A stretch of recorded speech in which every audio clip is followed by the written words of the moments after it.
Hello guys, good evening and welcome back to our channel. তো আজকে আমি যাব পশ্চিম মেদিনীপুর নাড়া জেলার রাজবাড়ির রামনবমী রথযাত্রা উৎসব দেখতে। তো আমি তো দেখবই, আপনাদেরও দেখানোর চেষ্টা করব। তো আপনি যদি চ্যানেলে প্রথমে এসে থাকেন বা চ্যানেলটি এখন সাবস্ক্রাইব করে না থাকেন, তাহলে চ্যানেলটি অবশ্যই সাবস্ক্রাইব করে দেবেন। তো চলুন আজকের ব্লগটা স্টার্ট করা যাক। এই নাড়াজোল রাজবাড়ির রামনবমী রথযাত্রা উৎসব সবার কাছে খুব একটা পরিচিত উৎসব। এই রথযাত্রার সূচনা করেছিলেন নাড়াজোলের রাজা মোহনলাল খান 1819 খ্রিস্টাব্দে। আজও এই রথযাত্রা সময় পালন করেন নাড়াজোলের অধিবাসীরা, এবং এই নাড়াজোলের রাজবাড়ি রথযাত্রা উৎসব এই বছর 2024-এ 205 বছরে পদার্পণ করেছে। তো আপনারা ব্লগটা পুরোটা দেখতে থাকুন।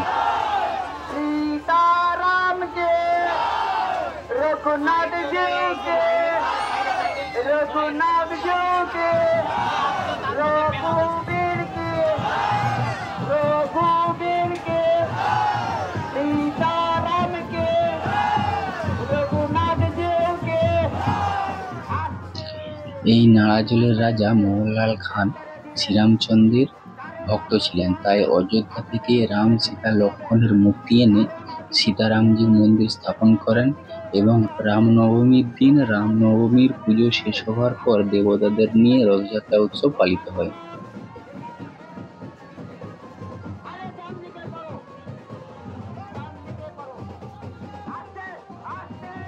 এই নাড়াজোলের রথ উৎসব নাড়াজোলের গ্রামবাসীদের আনন্দের উৎসব, এবং এই উৎসবের জন্য তারা সারা বছর ধরে অপেক্ষা করে থাকেন। পশ্চিমবঙ্গের বিভিন্ন জায়গা থেকে অনেক মানুষ আসেন এই নাড়াজোলের রথ টানা দেখতে বা রথ টানতে। এই নাড়াজোলের রাজবাড়ির রথটা নাড়াজোল থেকে টানা হয়ে লঙ্কাগড় পর্যন্ত যাবে, এবং সেখানে কিছুক্ষণ থাকবে এবং পুনরায় ফিরে আসবে নাড়াজোল রাজবাড়ি। আপনাদের জন্য বিশেষ কাজ আজকে আছে।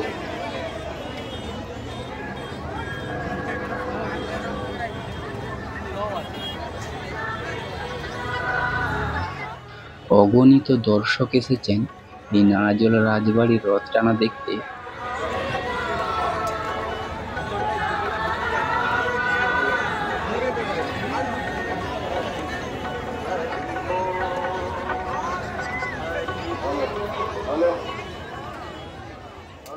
অনেক দূর দূরান্ত থেকে মানুষ এসেছেন এই নাড়াজোলের রথ টানা দেখতে। রথটি এখন নাড়াজোল থেকে টানা হয়ে লঙ্কাগড়ে এসে দাঁড়িয়ে আছে, এবং এখানে কিছুক্ষণ দাঁড়াবে, তারপরে আবার নাড়াজোল রাজবাড়ির পথে রওনা দেবে। তো আজকের এই নাড়াজোল রাজবাড়ির রথযাত্রা উৎসবের ব্লগটা এখানেই শেষ করলাম।